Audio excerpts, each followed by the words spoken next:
Bonjour et bienvenue dans cette nouvelle vidéo. Ici, c'est le docteur Idriss Afak de la chaîne Afro-Forex. Alors, dans cette nouvelle vidéo, on va parler du potentiel bull run qui est en train de se préparer sur le marché des crypto-monnaies. Vous le savez très bien, nous sortons d'une période assez, on va appeler ça assez compliquée ou alors assez indigeste dans le contexte des marchés des crypto-monnaies. Mais encore une fois, il faut savoir se préparer maintenant après bien sûr, cette période de tempête-là pour pouvoir bien profiter des périodes éventuellement assez fructueuses. Donc, du coup, il faut bien qu'on sache si les voyants sont au vert afin de pouvoir, bien sûr, prendre de bonnes décisions. Donc, avant de démarrer cette vidéo, je tiens à que tu likes la vidéo, n'est-ce pas? Liker la vidéo, n'est-ce pas? Je t'invite à liker, à partager au maximum, n'est-ce pas? Et surtout, à nous dire en commentaire ce que tu en penses du contexte actuel du marché des crypto-monnaies. Donc, sans plus tarder, je vais partager mon écran et on va démarrer. À tout de suite.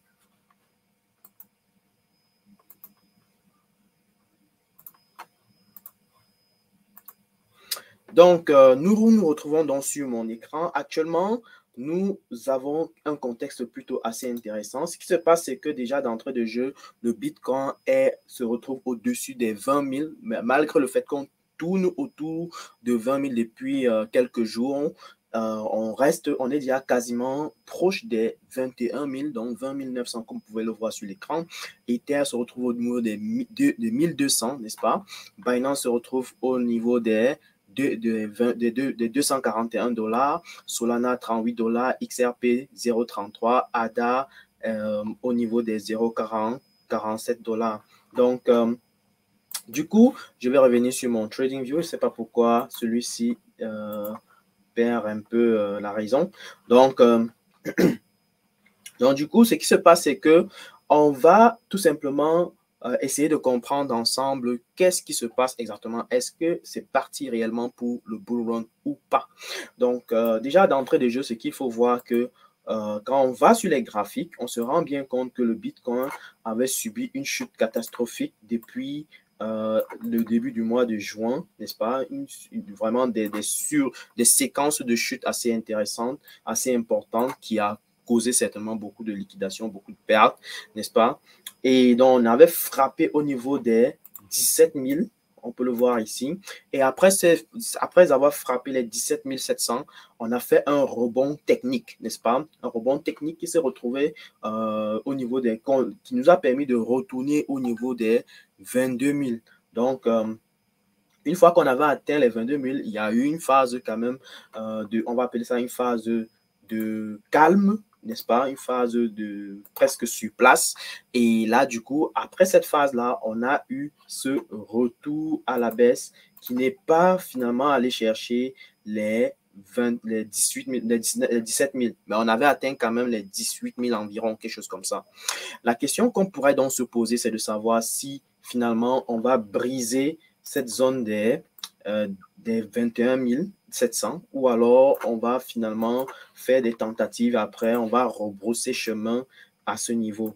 Alors, ce qu'il faut voir déjà, c'est que le Fear and Greed Index reste quand même au niveau des 18, donc qui reste quand même un contexte assez d'extrême peur, n'est-ce pas? Donc, on va dire que la neutralité n'est pas encore existante, mais on peut voir qu'il y a une sorte de progression parce que, rappelez-vous, dans les semaines précédentes, on se retrouvait carrément au niveau des 11. Vous regardez ici, last week, on était à 11, n'est-ce pas? Au mois dernier, on était au niveau de 15. Donc, vous voyez que le contexte reste quand même assez délicat pour qu'on puisse sentir un certain assainissement sur les marchés.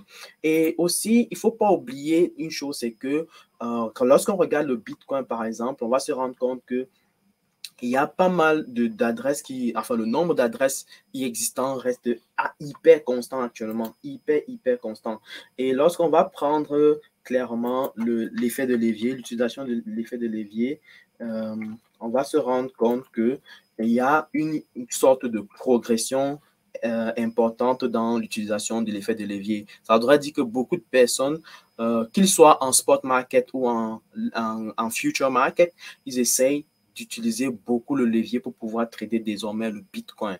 Peut-être parce que en réalité, beaucoup observent que le Bitcoin ne produit plus assez de variabilité telle qu'on l'observait bien avant, c'est-à-dire des variabilités qui allaient jusqu'au 10%. Aujourd'hui, on peut voir que le Bitcoin tourne autour des 2%, 3% en général, moins 3%, 3% à chaque jour. Donc, ça voudrait dire que beaucoup s'intéressent beaucoup plus à capitaliser sur les mouvements que le Bitcoin peut réaliser, mais tout en profitant de l'effet des leviers. Donc, moi, je pense que tant qu'on ne casse pas ce niveau des 21 000 déjà même, pour pouvoir nous donner un pullback par la suite, n'est-ce pas, un bon pullback par la suite, avant de commencer à donner des tentatives haussières. Beaucoup seront un peu dans... En tout cas, ça, c'est mon avis. Hein. Je ne pense pas qu'il y aura une quelconque réaction assez forte. Donc, on pourrait bien monter là. Dès qu'on arrive sur cette zone de la ligne jaune des 21 700, on frappe et on retourne, on rebrousse chemin pour aller tester encore les 17 000. Donc, faisons attention à ce niveau clé des 21 800, 21 700 ou 21 000, quelque chose comme ça, autour des 21 000 de toute façon.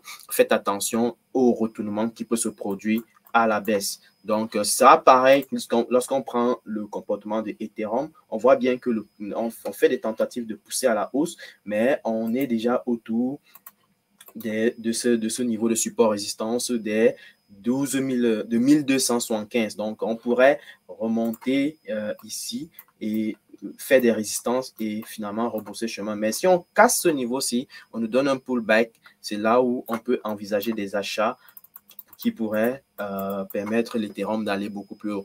Mais n'oublions pas aussi le contexte macroéconomique actuel qui consiste à observer que l'inflation est assez présente sur le marché et donc du coup on doit faire attention encore par la panique qui s'en vient et du coup il y a beaucoup d'experts qui font comprendre que on est en train d'aborder une période de récession dans l'économie. Qui dit récession, ça voudrait dire que les impacts pourraient encore se manifester énormément. Donc voilà pourquoi il faut être extrêmement prudent parce que le contexte actuel est hyper macroéconomique. Donc, les effets néfastes qu'on va avoir dans l'économie vont impacter clairement les marchés financiers. Et ici, le marché des crypto-monnaies n'est pas exclu. Il est totalement impliqué et sachant que c'est un marché encore jeune, il peut facilement être affecté. Donc, voilà ce que je voulais totalement préciser ici. Donc, faites très attention de toute façon. Ne prenez pas des positions folles. Ne prenez pas des ambitions assez folles. Faites très, très attention. En tout cas, pour moi, je suis clairement en mode USDT et j'observe clairement la scène pour ne pas tomber dans les effets de piège, quoi. Donc, du coup, j'observe et je verrai quand les choses seront beaucoup plus saines, je pourrai désormais, en fait, prendre de meilleures décisions. Donc, ici, c'est l'extrême prudence. OK? Donc, si vous prenez les autres crypto-monnaies, de toute façon, vous allez vous rendre compte qu'on reste quand même toujours dans la même vague. Donc, voici par exemple le cas de ADA, n'est-ce pas? ADA qui reste dans un triangle descendant et qui ne continue, qui ne fait que osciller. La question, c'est de savoir si on va percer ce triangle descendant pour aller à la hausse ou alors on va juste rebrousser chemin et continuer à osciller dans cette zone-là. Les deux possibilités sont envisageables. Donc, ne négligez aucune d'elles parce que le contexte actuel est clairement baissier et lorsqu'on prend en compte le contexte macroéconomique, on pourrait encore amplifier la baisse. Donc, ça, c'est l'ensemble des éléments que je voulais que vous compreniez clairement. Donc, si vous prenez les autres crypto-monnaies, vous allez certainement observer le même contexte. Donc, je tiens à préciser que vous devez tout simplement bien analyser de manière purement technique vos crypto-monnaies avant de faire quoi que ce soit, avant de pouvoir réagir à l'achat ou à la vente. Donc, parce que beaucoup croient que les crypto-monnaies, c'est juste savoir les fondamentaux et puis on peut s'acheter des crypto-monnaies et dormir tranquille. Non, ça ne se passe pas comme ça. Il faut faire très attention à tous ces événements-là. Donc, je vous remercie d'avoir regardé la vidéo. J'espère qu'elle va vous a plu. Je vous invite bien sûr à partager au maximum. Si tu as aimé, je t'invite à liker la vidéo et surtout à partager dans plusieurs groupes Facebook, WhatsApp, Telegram, Discord, comme vous voulez, partagez au maximum et surtout dis-moi en commentaire ce que tu en penses. Ça nous fera plaisir, ça nous fera plaisir de savoir comment est-ce que vous évoluez de votre côté en ce qui concerne la gestion du contexte de bear market actuel. Donc, voilà, je vous invite également, je vous tiens à rappeler que les derniers jours pour les inscriptions pour le mini-programme, c'est samedi, n'est-ce pas? On va démarrer samedi pour tout le monde. Donc, même actuellement, les tarifs sont les prix sont aux tarifs normaux. Donc, pour pouvoir vous inscrire au programme, vous avez juste à nous contacter au numéro de téléphone qui s'affiche à la bannière défilante qui est tout en bas là, ou alors via l'adresse email qui se retrouve en bannière défilante. Donc, je vous remercie encore. Je vous dis tout simplement à très, très bientôt pour une prochaine vidéo. Ciao!